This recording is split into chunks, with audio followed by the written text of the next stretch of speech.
우리에게 참으로 중요한 것이 무엇인가? 삶의 변화입니다.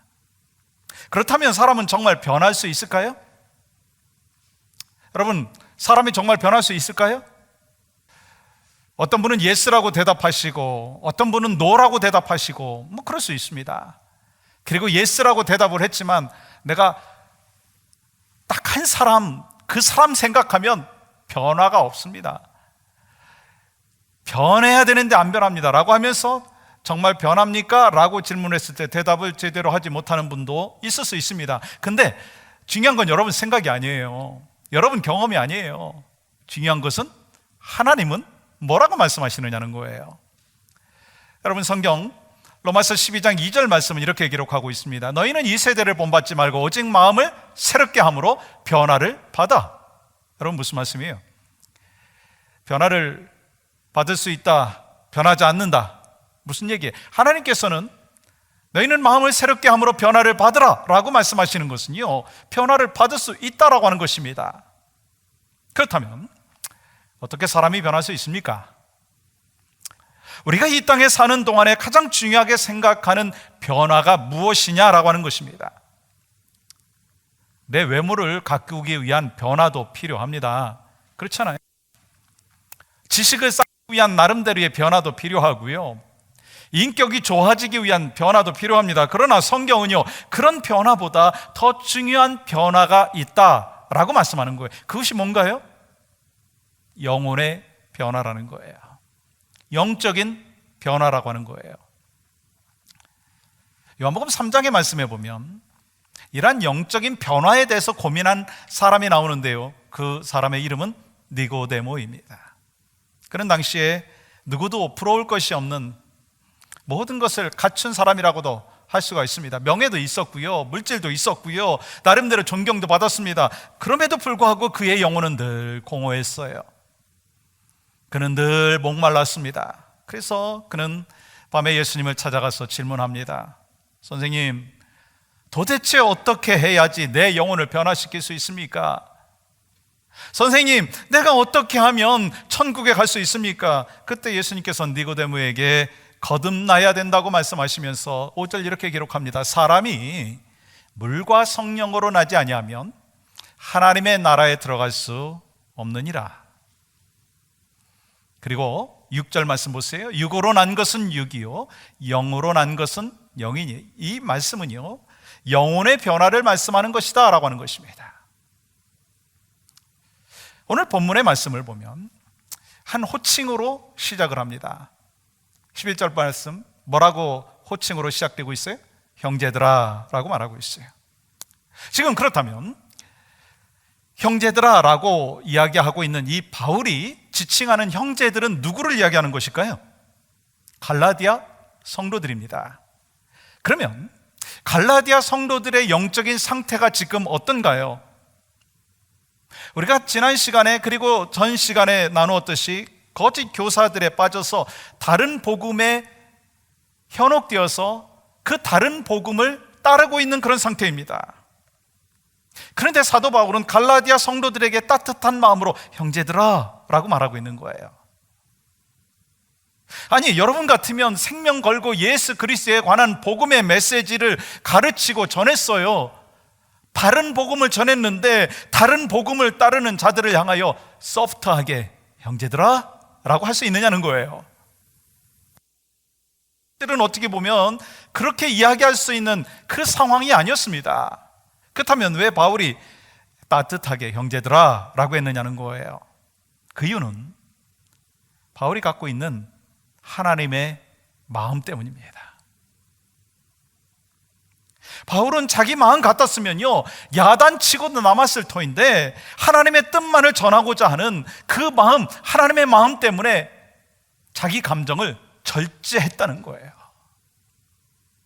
다시 말해서 하나님의 복음을 어떻게 해서라도 전해야 되겠다라고 하는 그 갈라디아 성도들을 향하여 목회 대상으로 봤다라고 하는 것입니다.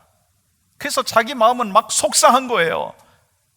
근데 그 속상한 마음을 뒤로 하고 바른 복음에서 떠나서 흔들리고 있는 갈라디아 성도들을 향하여 화난 감정을 막 절제하면서 따뜻하게 형제들아 라고 하는 거예요.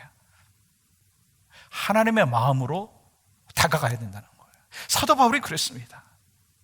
그렇게 형제들아 라고 하는 그 말을 할 때 이 사도 바울의 속마음은 어땠을까요?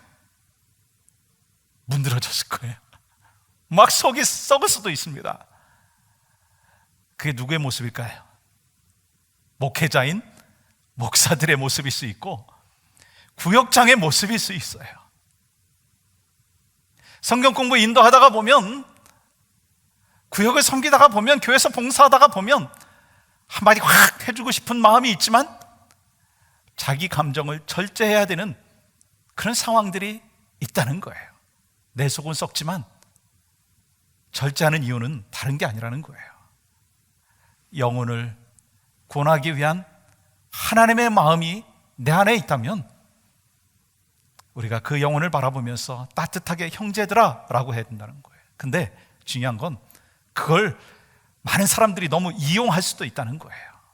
그래서 자기 자신이 하나님께서 나를 향한 뜻이 무엇인가 라고 하는 것을 분별하면서 하나님이 보시기에 합당한 모습으로 우리가 바로 서면서 서로 그 감정이 나타나지 아니할 수 있도록 바른 복음 안에서 살아가야 된다라고 하는 것입니다. 근데 많은 사람들이 어떻게 합니까? 산부 예배 나오시는 분들, 우리 교회는 그런 분들이 별로 없다, 그렇게 제가 분명히 믿고 있습니다. 마음에 들지 아니하면 막 집어 던집니다. 확 쏟아 붓습니다. 하고 싶은 말 참지 못하고 막 다 해댑니다. 그러면 어떻게 돼요? 그렇게 하는 사람의 스트레스는 풀릴 수 있어요. 아, 시원하다, 그렇게 얘기할 수 있습니다. 그러나 하나님의 사역은 막히게 된다는 거예요. 그러므로 우리에게 필요한 게 뭔지 아세요? 고린도전서 4장 1절 말씀 보세요. 사람이 마땅히 우리를 그리스도의 일꾼이요 하나님의 비밀을 맡은 자로 여길지로다. 그리스도의 일꾼이라면, 하나님의 비밀을 맡은 자라면 내 마음대로 하고 안 하고 하는 것이 아니라 맡긴 자의 뜻에 따라야 된다라고 하는 것입니다. 즉 내 상황이 중요한 것이 아니라 맡긴 자의 뜻을 따라야 된다는 거예요. 맡긴 자가 누구예요? 우리 하나님이에요. 우리 주님이십니다.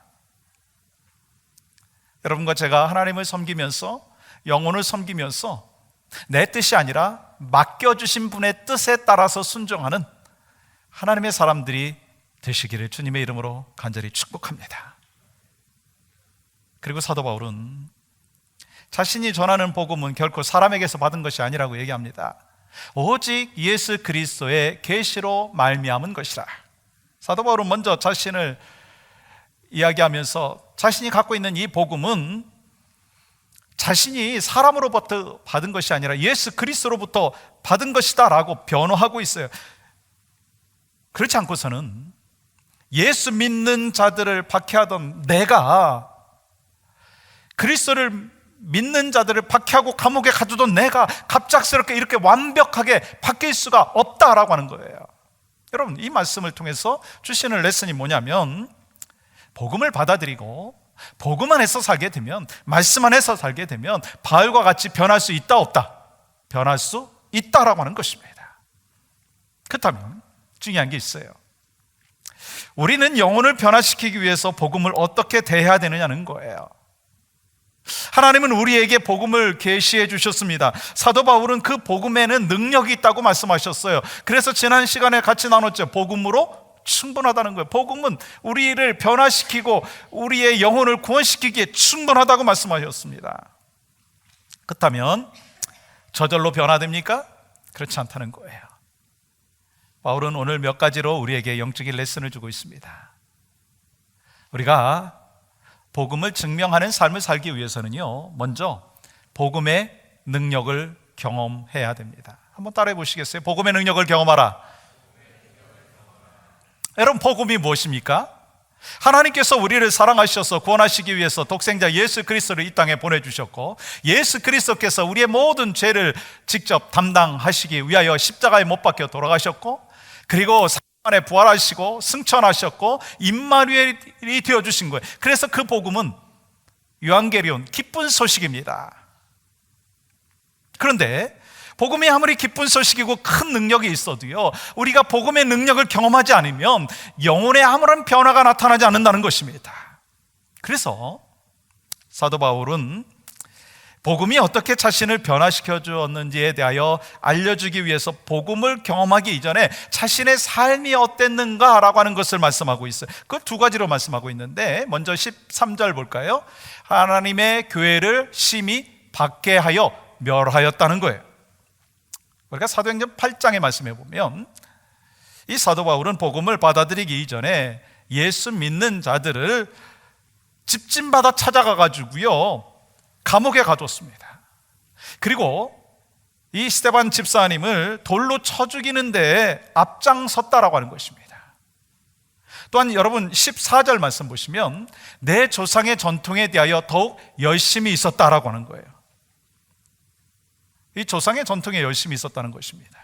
바울은 이전에 유대교에 있었고 그 누구보다도요 유대교를 열심히 믿었습니다. 그래서 바울은 나중에 뭐라고 이야기하느냐면 지나치게 믿었다라고까지 표현했습니다. 여러분, 유대교가 뭔 종교예요? 하나님을 믿는 종교입니다. 그런데 하나님을 믿는다고 하면서 하나님의 교회를 핍박하는데 앞장섰습니다. 열심히 믿으면 믿을수록, 지나치게 믿으면 믿을수록, 신앙이 좋으면 좋을수록, 그렇게 평가받을수록 더욱 열심히 하나님의 교회를 멸하려고 하는데 힘썼어요. 그런데 중요한 것은 어느 날 예수 믿는 사람들을 잡으러 다메섹으로 가던 길에서 놀라운 일을 경험하죠. 하늘에서 음성이 들려옵니다. 사울아, 사울아, 네가 어찌하여 나를 박해하느냐? 주님, 누구십니까? 나는 내가 박해하는 예수다. 바울은 그날 복음을 받아들이고 영혼이 살아났고 그날 이후로 변화의 삶을 살게 됐다는 거예요. 그렇다면 여러분한테 한번 질문해 보겠습니다. 사도 바울이 다메섹에서 예수님 만났어요. 회심이 있었습니다. 본어게인 되었어요. 여러분의 다메섹은 어디인가요? 예수님을 처음 만난 곳이 어디입니까? 예수님을 어디서 어떻게 만났는가 여러분 분명히 간증할 수 있습니까? 목사님, 저 모태신앙이거든요. 이래봐도 제가 3대째 신앙생활하고 교회 다니고 있습니다. 저 나름대로 집사고요, 찬양대 섬기고 있고요, 그리고 나름대로 제가 구역장입니다. 그렇게 말할 수 있어요. 근데 그것이 중요한 게 아니라는 거예요. 여러분, 언제부터 예수님을 나의 구주로 믿고 영접하셨습니까? 여러분은 언제부터 하나님의 말씀이 믿어지십니까? 여러분은 죄인임을 고백하고 계십니까? 언제부터 예수님께서 여러분의 죄를 위하여 십자가에 못 박혀 돌아가셨다라고 하는 것을 믿고 있습니까? 여러분은 언제부터 여러분의 삶이 변화되기 시작했습니까? 여러분의 삶의 주인으로 성령님을 받아들이셨습니까? 여러분, 이것은 참으로 중요한 질문입니다. 이 질문에 확실하게 대답할 수 있어야지 복음의 능력을 경험하는 사람이라는 것입니다. 그렇기 때문에 여러분은요, 날마다 자신에게 질문해 봐야 합니다. 내가 예수님을 인격적으로 영접했는가? 혹시 인격적으로 주님을 영접하지 못했다면 예수 그리스도의 복음 앞으로 나오시기를 주님의 이름으로 간절히 축복합니다. 사도 바울은요, 수많은 봉사와 헌금과 그리고 신앙인으로서 행한 모든 일이 헛될 수 있다고 이야기했어요. 즉 먼저 복음을 받아들여야 된다는 거예요. 그러므로 우리는 날마다 질문해 봐야 합니다. 나의 다메섹은 어디인가? 나는 언제 예수님을 만났는가? 답을 할 수 있어야 되는 거예요. 우리가 어떻게 변화될 수 있습니까? 복음이 해답인 줄 믿습니다. 말씀이 해답인 줄 믿습니다. 그런데요, 여러분, 복음이, 말씀이 저절로 변화시켜 주는 것이 아니라는 거예요. 복음을 경험하는 거예요. 복음의 능력을 경험해야 변화될 수 있다는 거예요. 제가 존경하는 목사님이고 아마 많은 분들이 이분을 존경하실 거예요. 오카는 목사님. 이 오카는 목사님께서 교회를 섬기고 이제 책임질 그 신학생들 앞에서 설교를 하셨는데, 설교하면서 이 말씀을 하셨어요. 한국 교회는 재정도 있고 교인도 있는데 복음이 부족하다. 여러분, 한국교회를 향해서만 말씀하시는 거예요?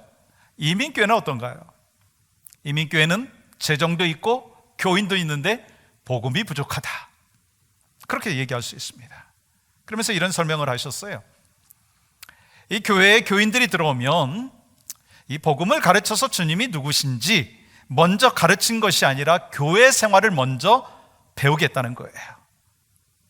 교회에 새 신자가 들어오면 복음을 먼저 가르친 것이 아니라 헌금을 어떻게 해야 되는가, 그리고 봉사를 어떻게 해야 되는가, 교회 생활에 대해서 가르쳤습니다. 그래서 들어오자마자 막 복음을 가르치고 말씀을 가르친 것이 아니라 찬양대 봉사하게 했고요, 부엌 봉사하게 했고요, 그러면서 교회에 잘 적응하는 교회 생활을 먼저 배우게 했다는 거예요.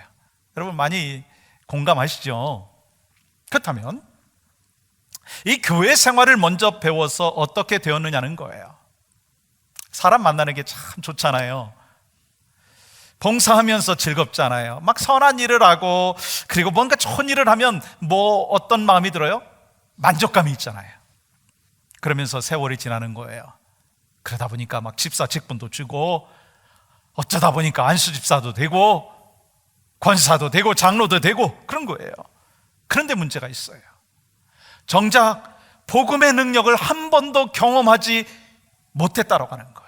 예수 그리스도가 누구신지, 예수께서 나를 얼마나 사랑하시는지, 예수님께서 나를 향해서 행하신 일이 무엇인지, 구원은 어떻게 받고 구원받은 사람은 어떻게 살아야 되는지에 대해서 가르치지도 않았고 배운 적도 없다는 거예요. 여러분, 그런 일이 있으면 어떻게 되는 줄 아세요? 종교인이 많아지는 거예요. 두잉은 많이 합니다. 뭔가 막 하는 것 같아요. 그러다가 막 큰 소리가 나고요, 그러면서 다투고요, 갈라집니다. 특별히 이민교회 여러분 잘 아시잖아요. 뭐 이민 온 지 저는 20년밖에 안 됐는데 그보다 훨씬 더 길게 되신 분들 잘 아실 거예요. 이민 생활하면서 얼마나 외롭습니까?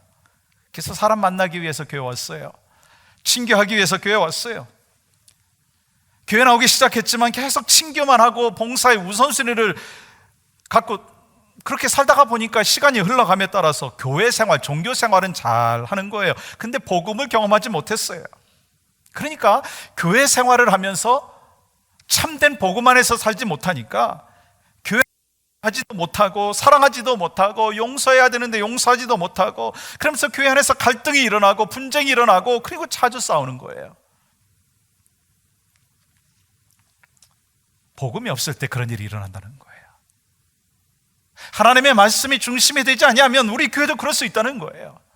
그래서 이민교회에서 갈등과 분열을 경험한 적이 있는가? 이런 질문을, 설문조사를 이 목회자와 평신도들을 향해서 조사를 했는데요, 그 중에 80%가 아주 많이 경험했다, 그렇게 얘기하는 거예요.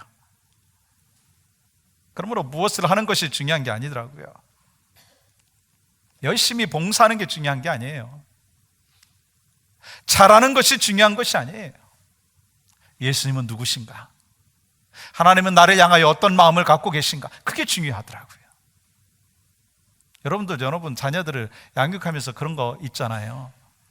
애들이 공부 잘하는 게 중요하고 못하는 게 가슴 아프고 그건가요? 아니면 애들이 정말 최선을 다하는가, 그렇지 않은가, 그것이 더 중요한가요?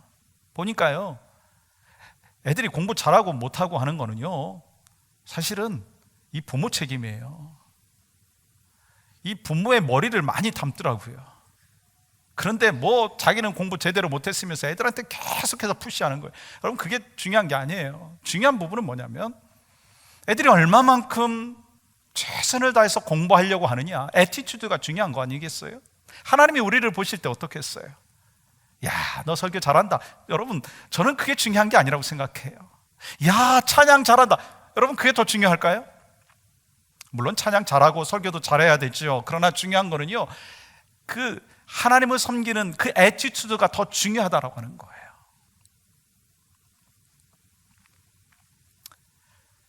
그렇기 때문에 신앙생활을 하기에 앞서서 먼저 교회 새로 나온 새신자들에게 예수님은 어떤 분이신지 복음을 먼저 가르쳐야 된다는 거예요. 근데 교회 생활을 먼저 배우게 되면 헌금을 어떻게 해야 되는지, 봉사를 어떻게 해야 되는지 이것을 먼저 배우게 되면은요, 교회 생활은 열심히 잘하는 것 같은데 자기 복음이 꽉 찬 거예요. 자기 믿음이 꽉 찬 거예요. 자기 고집이 꽉 차 있는 거예요. 그러면서 종교인이 되는 거예요. 그 다음에 복음을 가르치면요, 내가 복음이 꽉 차 있으니까 다른 복음이 들어갈 수가 없어요. 그래서 이런 얘기합니다. 주님의 자녀가 되어야 되는데 괴물이 될 수 있다는 거예요.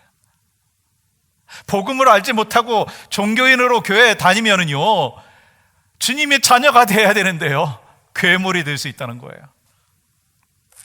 다시 말하면 사도 바울이 예수님 만나기 전의 삶과 똑같은 삶을 살 수 있다는 것입니다. 혹시 그런 분이 계십니까? 늦지 않았어요. 늦었다고 생각할 때가 언제라고요? 가장 빠른 때라는 거잖아요. 그래서 우리는 예수님이 어떤 분이신지 복음을 먼저 배워야 합니다. 이후 선순위를 잊지 아니하고 말씀 안에서, 복음 안에서 살아야 될 줄 믿습니다. 여러분, 그렇습니다. 이 복음의 이 능력을 경험하는 것이 우리에게 참으로 중요해요. 그랬을 때 이 복음의 증인으로서 복음을 증거하면서, 증명하면서 살아가는 삶이 되는 거예요. 또 두 번째는요, 우리에게 주시는 말씀이 복음을 전하라라고 하는 것입니다. 사도 바울은 복음을 증명하는 삶을 살기 위해서 또 하나는 복음을 전하라고 했어요. 이 사도 바울은요, 다메섹에 가는 길에서 예수님 만났어요. 그리고 여러분 17절 말씀 보시면 이렇게 기록하고 있어요. 예루살렘으로 가지 아니하고 아라비아로 갔다. 사도 바울은 다메섹에서 예수 그리스도를 만난 다음에 예루살렘으로 가지 아니하고 어디로 갔다고요? 아라비아로 갔다고 했어요. 그러면 왜 사도 바울은 이 사도의 선배들이 예루살렘에 있었는데 그곳에 가지 않았는가라고 하는 것입니다. 그 이유는요, 바울은 그리스도로부터 사도로 인정받았기 때문에 먼저 사도가 된 그 사도들 앞에서 인정받을 이유가 없었습니다. 그래서 예루살렘에 갈 필요가 없었습니다. 그래서 사도 바울은 그리스도께서 직접 부름받았다라고 하는 것을 간접적으로 강조하면서 이렇게 말씀하고 있는 거예요. 그러면 이 사도 바울이 다메섹에 가는 길에서 예수님을 만나고 어디 갔어요? 아까 어디 갔다 했죠? 아라비아로 갔다 했어요. 그러면 아라비아가 어딘가요? 이 많은 목회자들과 신학자들, 지금까지는요, 아라비아라고 하는 곳이요, 사막이라고 해석을 했습니다.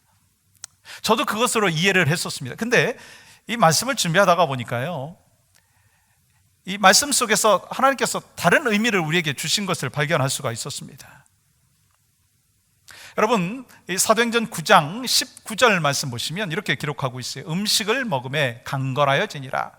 이 바울이 다메섹에 있는 제자들과 함께 며칠 있을새 즉시로 각 회당에서 예수가 하나님의 아들이심을 전파하니 듣는 사람들이 다 놀라 말하되 이 사람이 예루살렘에서 이 이름을 부르는 사람을 멸하려던 자가 아니냐? 여기 온 것도 그들을 결박하여 대제사장들에게 끌어가고자 함이 아니냐 하더라. 22절 같이 읽습니다. 사울은 힘을 더 얻어 예수를 그리스도라 증언하여 다메섹에 사는 유대인들을 당혹하게 하니라. 이 내용은요, 사도 바울이 다메섹으로 가는 길에서 예수 만난 직후의 소리를 기록한 것입니다. 그리고 18절 말씀 보시면 이렇게 기록하죠. 즉시 사울의 눈에서 비늘 같은 것이 벗겨져 다시 보게 된지라. 일어나 세례를 받고, 이 말씀은요, 회심하자마자 다메섹에 가서 복음을 전했다는 것입니다. 이 중요한 것은 사도 바울이 어떤 사람이라는 거예요. 이 하나님의 말씀을 익히 알고 있었던 사람이었습니다. 근데 하나가 부족했어요. 아주 중요한 하나가 부족했어요. 예수가 그리스도인 것을 몰랐었습니다. 그런데 그가 예수님이 그리스도인 것을, 메시아인 것을 깨닫게 되었어요. 그러니까 지금까지 갖고 있었던 모든 하나님의 말씀에 대한 지식과 지구 born again 한 그 사실이요, 하나가 확 됨으로 말미암아 이제 복음을 즉시로 증거할 수 있는 귀한 사람이 되었다는 거예요.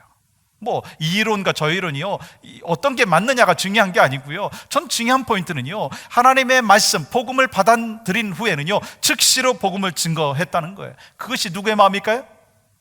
하나님의 마음이라는 거예요. 즉시로 복음을 전하겠다라고 하는 것은요, 죄인을 구원해야 되겠다라고 하는 하나님의 마음이 담겨져 있다라고 하는 거니까. 그러니까 예수 그리스도를 영접한 후에 우리는 어떻게 해야 되느냐? 즉시 복음을 전해야 된다는 거예요. 다른 것이 우선순위가 아니라 복음을 증거해야 된다는 거예요. 이게 하나님의 마음이에요. 그렇기 때문에 여러분과 제가요, 하나님의 말씀을 읽고 성경을 묵상하는 가운데, 여러분 설교를 들은 가운데 어떤 마음이 있어야 되느냐면 하나님의 마음으로 듣는 거예요. 하나님의 마음으로 보는 거예요. 그게 중요하다는 것입니다. 여러분과 제가 성경을 보든지 남편을 보든지 자녀를 보든지 목회자를 보든지 여러분의 상황 속에서 내 눈으로 보면 실망될 때도 있고 낙심될 때도 있지만 하나님의 마음으로 봤을 때 이 사도 바울이 갖고 있었던 형제들아 라고 하는 그 마음이 바로 여러분과 저의 마음이 되어야 될 줄 믿습니다. 그토록 핍박하던 그리스도인들과 그토록 핍박하던 예수님을 위하여서 그는 예수 그리스도의 사도가 되었어요. 엄청난 변화 아니겠어요? 그런 인생의 최고의 목표가요, 성공이었던 사람입니다. 근데 복음을 위해서 자기 목숨까지도 아끼지 않았어요. 왜요? 복음의 능력을 경험했기 때문에. 전 소망합니다. 여러분도 복음의 능력을 경험하기를 주님의 이름으로 축복합니다. 말씀의 능력을 경험하기를 간절히 소망합니다. 여러분, 뜨겁지도 아니하고 차지도 아니한 미지근한 신앙생활을 하지 말라는 거예요. 여러분과 제가 믿음 안에서 살면서 복음을 증명하는 삶을 살기 위하여요, 여러분과 제가 성령이 충만한 은혜가 있기를 간절히 소망합니다. 그래서 하나님의 말씀 안에서 바로 서고, 그래서 하나님께서 우리에게 주어진 그 일생 안에서 마음을 다하여 하나님을 섬길 수 있는 복된 믿음의 백성들이 되어야 될 줄 믿습니다.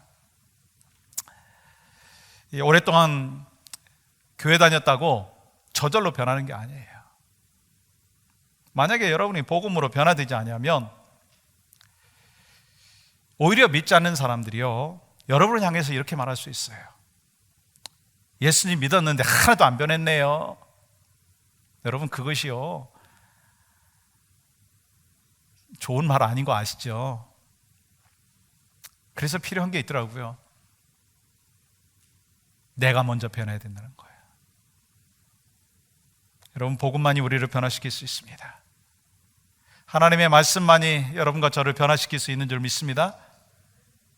그러므로 우리는 사도 바울과 같이 복음을 받아들이고 변화되어서 복음을 즉시 전하고 복음을 우리 심령 가운데 새길 뿐만 아니라 복음의 능력을 경험함으로 말미암아 이 복음 충만한 은혜의 삶이 바로 여러분과 저의 삶이 되기를 원하고, 이번 한 주간 동안 그리고 우리의 일생 가운데 그 복음 안에서 살아가는 이 축복의 삶이 되기를 주님의 이름으로 간절히 축복합니다.